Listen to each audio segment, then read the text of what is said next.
बचाओ बचाओ, ये एक 24 साल की लड़की के आखिरी शब्द थे जो उसने अपने रिश्तेदार को फोन पर रोते हुए कहे। ये लड़की नोएडा के मामुरा गांव की एक 4 मंजिला रिहायशी इमारत के तीसरे फ्लोर पर रहती थी। नीचे से उठती आग की लपटों की वजह से वो सीढ़ियों से उतर ही नहीं पाई। आखिर में दम घुटने से उसकी मौत हो गई।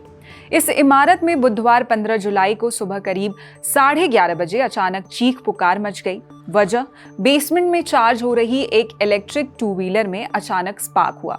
देखते ही देखते ये आग वहां पास में खड़ी पेट्रोल गाड़ियों तक फैल गई, जिससे एक के बाद एक धमाके होने लगे। पूरी बिल्डिंग को घने और काले धुएं ने घेर लिया। इस हादसे में करीब 50 परिवार बिल्डिंग के अंदर फंस गए।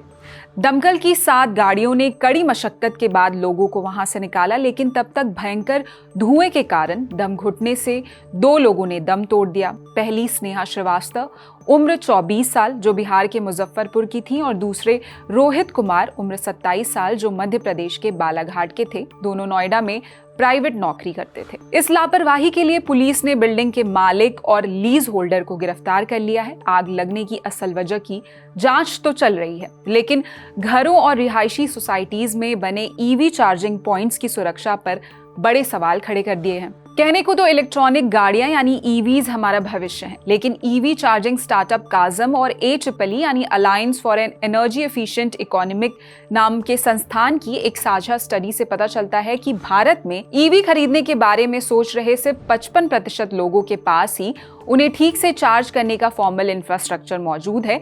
बाकी लोग सिर्फ जुगाड़ के भरोसे चल रहे हैं, और यही जुगाड़ हादसों का सबसे बड़ा कारण होता है। अगर आप भी सोसाइटी या घर में ईवी चार्ज करते हैं तो किन बातों को गांठ बांध लेनी चाहिए, बता रहे हैं दिल्ली के think tank centre for social and economic progress के फेलो और इलेक्ट्रिक वाहनों के एक्सपर्ट श्यामाशीष दास। उन्हें सुनते हैं।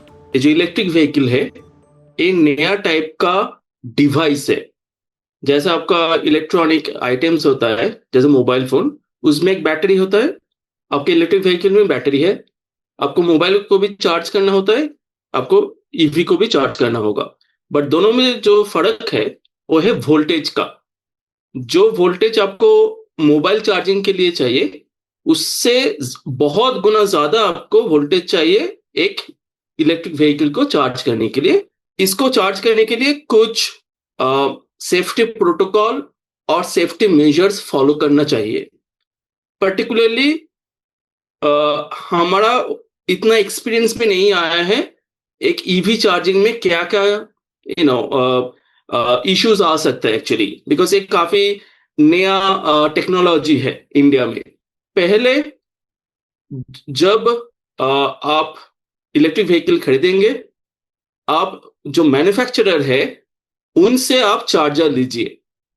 आप अगर उनसे अगर चार्जर नहीं मिलता है तो आप उसको रिक्वेस्ट कीजिए वो प्रोवाइड करने के लिए। एज पर गवर्नमेंट रेगुलेशन, आपका जो ईवी मैन्युफैक्चरर है उनको आपको प्रोवाइड करना होगा एक चार्जर हर एक ईवी के साथ, क्योंकि एक चार्जर और जो ईवी है दोनों का अंदर कंपैटिबिलिटी होना चाहिए। ओके, और इसमें मिक्स एंड मैच नहीं होना ही बेहतर है, उससे इश्यूज हो सकता है। तो डिस्काउंट में मत जाइए। आप मैन्युफैक्चरर को बोलिए व्हीकल के साथ एक चार्जर देने के लिए जो होम चार्जिंग में यूज होता है, जो यूजुअली स्लो चार्जर हम बोलते हैं, बिकॉज वो धीरे चार्ज होता है। So that is my first suggestion है। ठीक है, जो दूसरा सजेशन है, आपका जो घर पे जो इलेक्ट्रिकल वायरिंग है, जो इलेक्ट्रिकल सेटअप है, उसका कंडीशन आप एसेस कीजिए। बिकॉज क्या है, मैं जो बोला था, ये हाई वोल्टेज एक डिवाइस है, तो अगर वायरिंग का कंडीशन ठीक नहीं है तो उससे प्रॉब्लम हो सकता है। जैसे अर्थिंग, MCB, वो किस कंडीशन में है, उस रेडीनेस को आपको इवैल्यूएट करना चाहिए।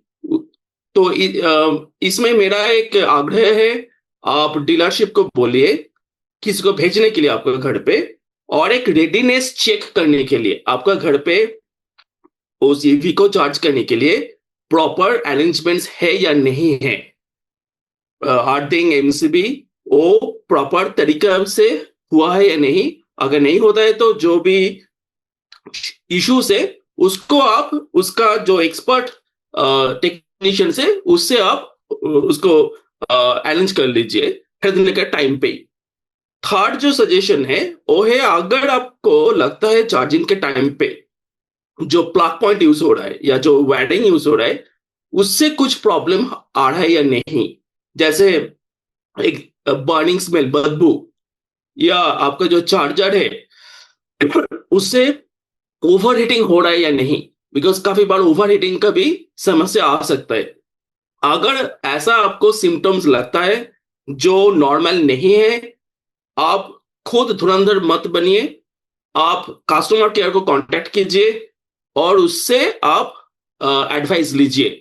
जो लोकल जो इलेक्ट्रिशियंस होता है घर घर के आसपास, उसको मालूम नहीं भी हो सकता है इसको कैसे ठीक हो सकता है या कैसे डायग्नोसिस हो सकता है एक्चुअली।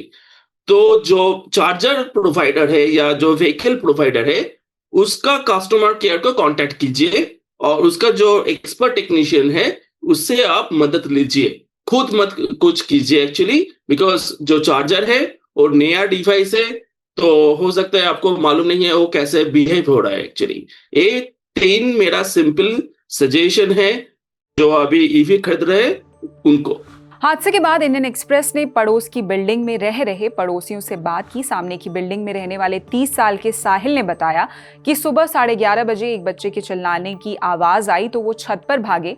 वो बताते हैं कि हमने 2 छतों के बीच लकड़ी की सीढ़ी लगाकर एक अस्थायी पुल बनाया और करीब 20 लोगों को, जिसमें छोटे बच्चे भी थे, सुरक्षित बाहर निकाला। साहिल ने बताया कि तंग और सकरी गलियों की वजह से दमकल की गाड़ियां मौके पर सीधे पहुंच ही नहीं पाई। फायर ब्रिगेड की गाड़ियों को गली के मुहाने पर ही रुकना पड़ा और वहां से फायर फाइटर्स ने पानी के पाइपों को खींचकर बिल्डिंग तक पहुंचाया, जिसकी वजह से रेस्क्यू ऑपरेशन में काफी देरी हुई।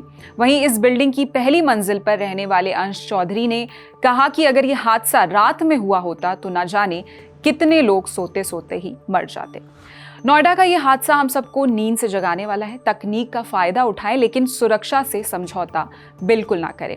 इस वीडियो को अपने उन सभी दोस्तों और फैमिली ग्रुप्स में शेयर करें जिनके पास इलेक्ट्रिक व्हीकल है या जो इसे खरीदने की सोच रहे हैं। देश और दुनिया की अन्य खबरों के लिए देखते रहिए इंडियन एक्सप्रेस हिंदी। शुक्रिया।